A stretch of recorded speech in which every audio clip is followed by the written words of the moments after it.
Okay, so if you have been around the channel for at least a day or two, you probably realize that there is there's kind of a leaning towards the botches. I do like botches. I like mistakes. I like the screw ups. I like when stuff doesn't go right and then we just kind of have to accept it as it is.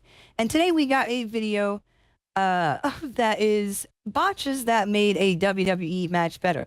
This was requested by someone here live in the stream. That boy Astrozolo. Hello, hello. And we're checking this out together as a gang. Now, if you'd like to see the original content without us reacting and pausing it and all that, every few seconds, I would recommend checking out the original video. We'll leave that at the top link in the description. If you are a young one, if you are a little, yes, you, I'm talking to you trying to sneak here and watch the Ghost Girl on YouTube. Guess what? You need to get out of here, young one, because I don't want you getting in trouble. I say bad words all the time, and you know what? I don't want your mom to walk past the room and hear me throwing the F-bomb out there, and then now you got your toys taken away. No more TikTok for you, see? Crazy. Anyway, let's get this started.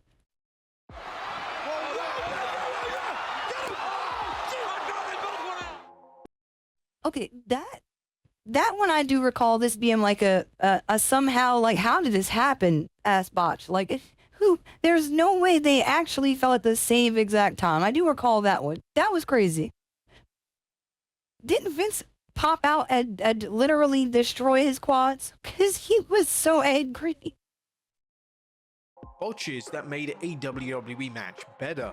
Number 1, the glass won't break. Shane McMahon versus Kurt Angle, King of the Ring. Oh my goodness. Say what you want about the disappointing WCW ECW invasion angle, but that story did provide us with several gems. If you've never even seen Kurt Angle versus Shane McMahon, you've seen plenty of video packages of Kurt suplexing Shane through the glass. This was a botch. Oh my goodness. Say what you will about Shane. He was definitely down to ride and get cooked. He was definitely down to ride and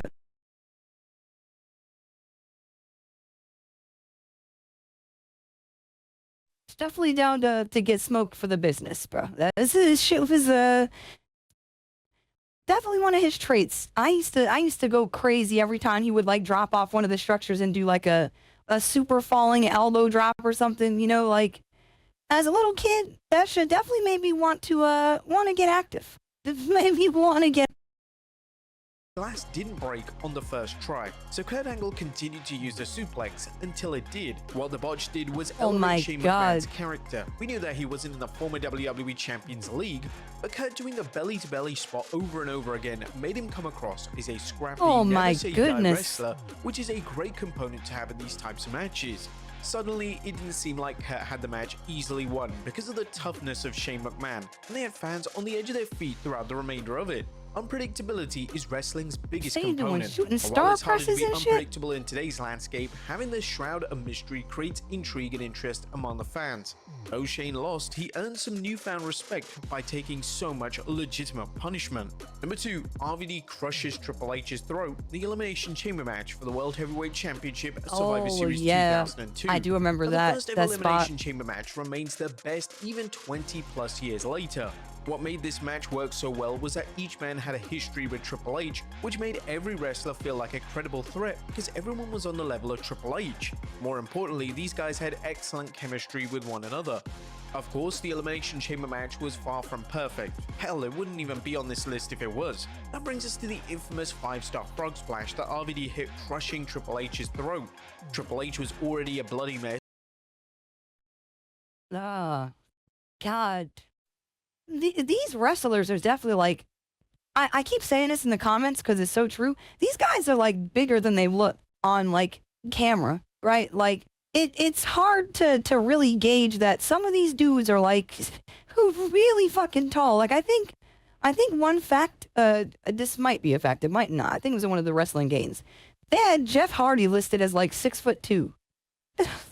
And he was looking like a little fella getting thrown around by like the big fellas are like, what?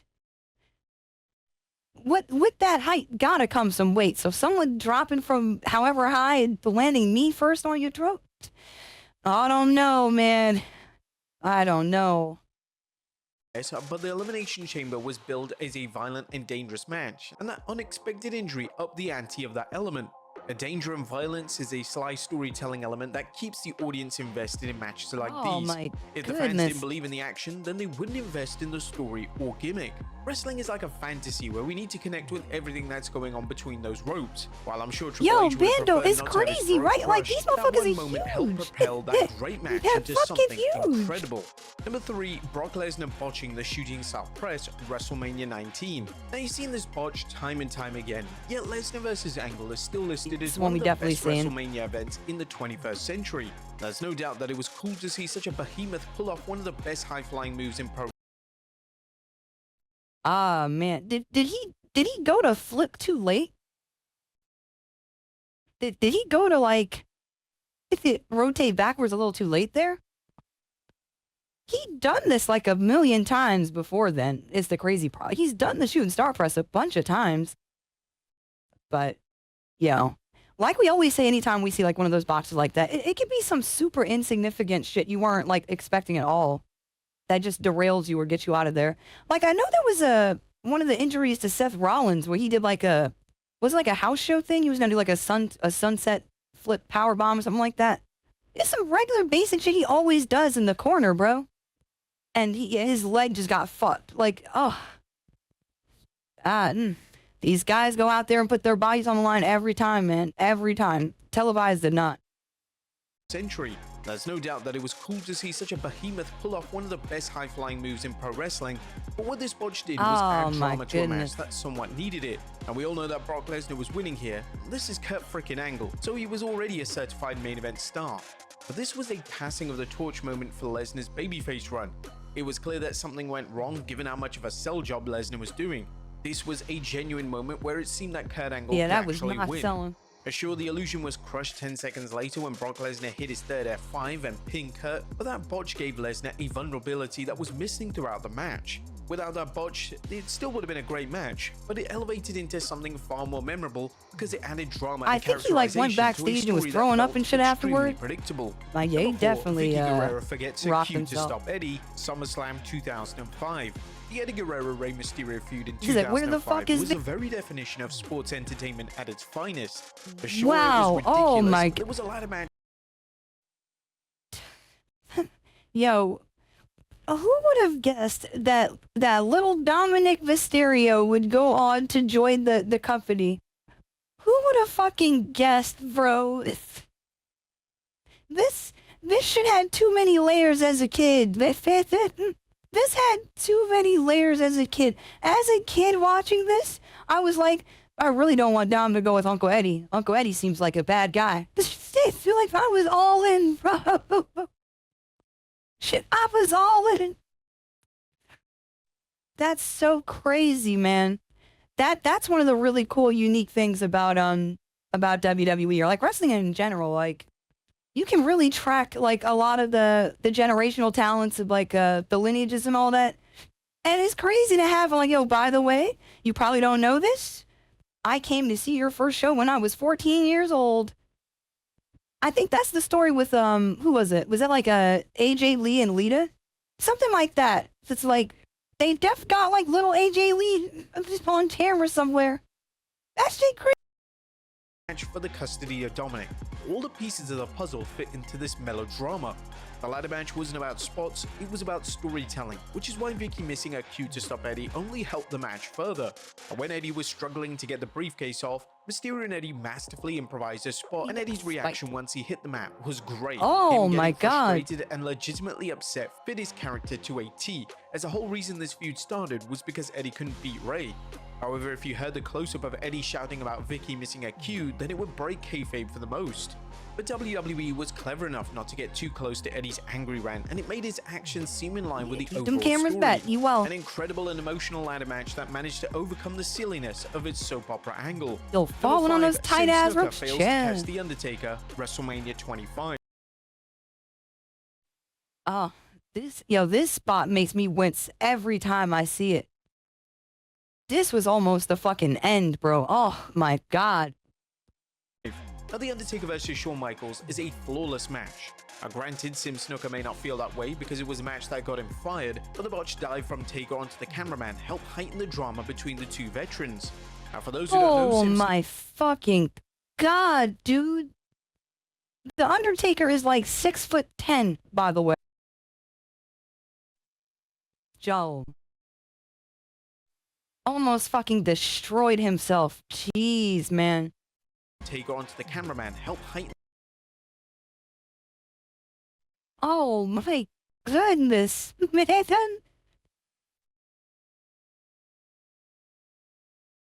That's so risky, dude. That's so risky. I don't even think he expected to fucking get that much momentum with it, with the twist in the air, bro. I don't think he meant to fucking dive down all the way like that. Sheesh. Played the cameraman and he was supposed to catch the Undertaker. He didn't, and it took some time for the WWE Hall of Famer to recover. But what this one botch did was allow fans to soak in the story of this amazing match and buy into Shawn Michaels beating the Undertaker, consequently breaking the streak. And that long countout was a nail-biting moment because of how real that incident felt. We as fans didn't know that it was a botch, but the sell was so brilliant that it was easy to buy into the notion that Taker had nothing else to give. Every fall after that botch had fans on the edge of their seats until Taker finally got the 3 count. The right botch can elevate any good match, especially when you have strong in-ring technicians like Shawn Michaels and The Undertaker. Number 6, Cesaro breaks his front tooth, No Mercy 2017. But whether it's Tyson Kidd or Sheamus, it seems like you can't do any wrong putting Cesaro in the tag team division. Really good. WWE's I liked him a lot. tag teams rarely work, but the bar had excellent chemistry with one another. What the fuse and dance? Come on, that's sick. Yeah, that's tight. Most importantly, they could go between the ropes. Of course, Dean Ambrose and Seth Rollins are no slouches either, and these two had a banger at SummerSlam. Now, even though it was clear that Ambrose and Rollins were going to retain in their No Mercy rematch, the tag match got better once Cesaro accidentally damaged his front teeth after he sent flying into the ring post. It added some grittiness and... Oh, man. I tell you did that to yourself. Oh, that sucks. That sucks. Damn. I would have been like, fuck this match. Nah, I'm leaving. Walking out, holding my mouth the whole time. I'm sorry, I can't do it. I can't. The show cannot go on. You're not about to see me looking crazy. Fuck that. His front teeth after he sent flying into the ring post.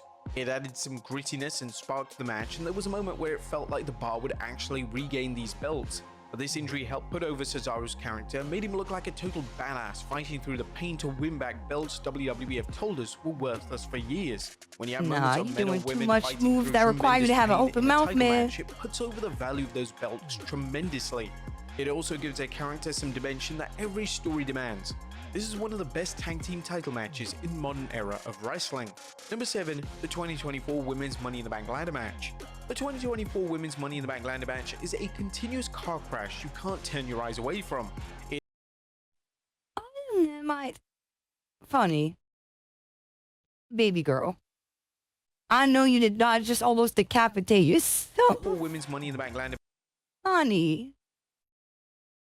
Also, sponsored by the boys. Match is a continuous car crash you can't turn your eyes away from. It's fast and filled with botches, but for some odd reason, these botches actually worked in favor of the match. Ladder matches are no stranger to botches, especially when it's multiple men or women in a match. Those botches tend to come from overly complicated spots and dealing with multiple people in a chaotic situation. The 2024 Women's Money in the Bank ladder he landed crazy. Oh my god! Like, but all that damn baby oil. You see? Works so well because nothing feels contrived and fake. The botches bring out the realism in wrestling, and there's never a point where any of it ruins the flow of the match. And that said, it doesn't mean the entire match is filled with... Honey, what was that? What the hell was that? We gotta find that again. What's that? And there's never a point where any of it ruins the flow of the match. The hell was this? The hell was this? What we going for here? Yep.